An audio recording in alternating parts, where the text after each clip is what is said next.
vamos lá. O Vasco variou muito a forma de jogar, né? 3 zagueiros, 2 volantes, 3 homens no meio, até a variação de jogo no meio da partida, às vezes jogando um 4-2-3-1, jogando o Payet realmente para o meia central, jogou com o Payet na ponta esquerda, jogou com o Payet como interior pela esquerda, enfim.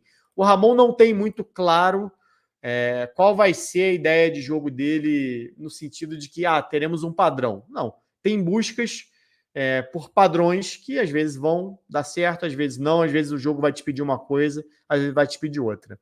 Eu acho que a tendência, sem Payet, é voltar para jogar com 3 zagueiros, para dar consistência defensiva e utilizar os lados do campo. Por que isso?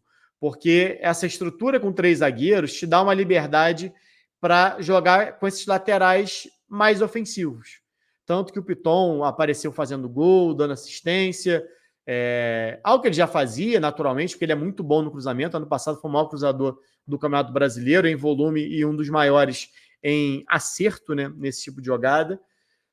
E o Vasco tem a deficiência também de pontas, não é só a ausência do Payet.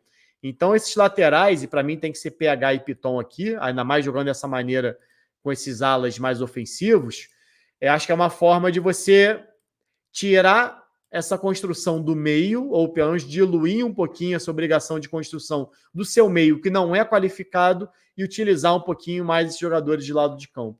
Então eu vejo o Vasco voltando a jogar com 3 zagueiros, principalmente João Vitor, Medel e Léo, que foi a trinca mais utilizada. E aí eu já vejo, já há algum tempo, acho que deveria ser o Sforza ganhando essa titularidade ali no meio, entre eles e a Gabriel. A tendência, pelo menos, é essa. É claro que o que define é treino.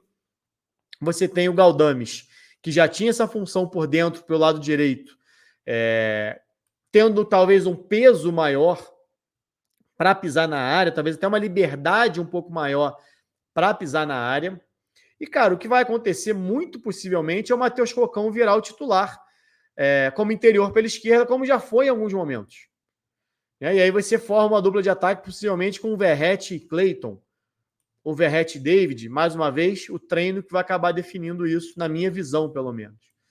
Então, o Vasco vai se tornar realmente, como falou aqui o Renan, não que não fizesse isso com o Payet, mas você tinha uma qualidade ali na construção do Payet, pelo lado esquerdo mesmo, próximo ao Piton, que gerava pelo menos uma dúvida no adversário. O adversário não sabia se o Payet ia puxar essa bola. Deixa eu só inverter aqui, porque o Payet joga pela esquerda. A estrutura antes era Galdames, na estrutura de 3 zagueiros, né? Galdames e Payet, Piton fazendo corredor. Chegou a ter David e Verratti, né? Depois Clayton e Verratti, enfim. Mas vai ser, para mim, nesse momento, possivelmente, Cocão, Matheus Carvalho e Galdames. Enfim. Mas você tinha, naquele momento, a dúvida. O jogador ou vai marcar o Payet por dentro ou vai marcar o Piton por fora. E aí você tinha as ultrapassagens do Piton com o passe do Payet. A gente viu muito isso acontecer no início da temporada. Você tinha 2 jogadores aparecendo, muitas vezes o David, né, quando foi titular, aparecendo por ali também. O próprio gol do Vasco contra o Botafogo, gol marcado pelo Piton, é uma bola do David vindo aqui pela esquerda e dando essa assistência para o Piton na ultrapassagem. Então você tinha essa tentativa de trincas, né, pelo lado do campo. Você pode continuar tendo? Pode, mas não com a mesma qualidade. Não dá para esperar do Matheus Carvalho, ou do Praxedes, ou do De Luca, de quem for jogar por aqui, a mesma qualidade do Payet. É claro que é difícil você encontrar, eu sei que tem muita gente que sempre fala isso aqui quando eu falo isso. Mas Garoni, não vai achar ninguém mesmo do nível do Payet. Não vai. Mas existem jogadores com capacidades ofensivas maiores do que esses que o Vasco tem. O Vasco tem como opção, além do Payet, só jogadores mais defensivos, que podem sim aparecer vez ou outra para fazer um gol, como o Paulinho fez, como o Marlon já fez, né? Jogadores que não estão mais disponíveis, mas como o Jair em alguns momentos apareceu na temporada passada para fazer, como o Galdames fez em alguns momentos no Carioca, como a gente já viu o Galarza fazer em outros momentos no Carioca, como o Barros já fez. Então, assim, não dá para contar que esses jogadores vão ser a arma ofensiva. São jogadores muito mais, que aparecem muito mais como elemento surpresa do que como sendo a referência disso. E o Vasco não tem, além do Payet, uma referência para isso. Um cara que você, vou dar a bola nele que ele vai resolver. O próprio Galdames, a gente vê constantemente ele recebendo essa bola e tocando de lado, tocando para trás. É característica dele, do De Luca, do Praxedes. Não são jogadores verticais. Não são jogadores que vão pegar essa bola e vão para o drible, como o Payet faz. Que vai puxar para dentro e finalizar o tempo todo com qualidade, com perigo.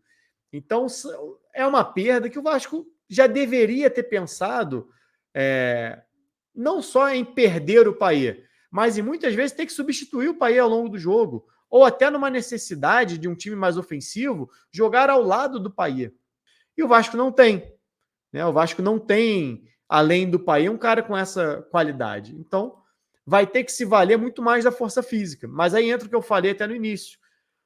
O Vasco do ano passado, quando jogava sem o Payet, jogou muito sem o Payet, tinha Peck, teve o Rossi em alguns momentos bem fisicamente antes da lesão, tinha o Paulinho, que era o principal diferencial do time quando chegou, exatamente por conta dessa intensidade de meio campo.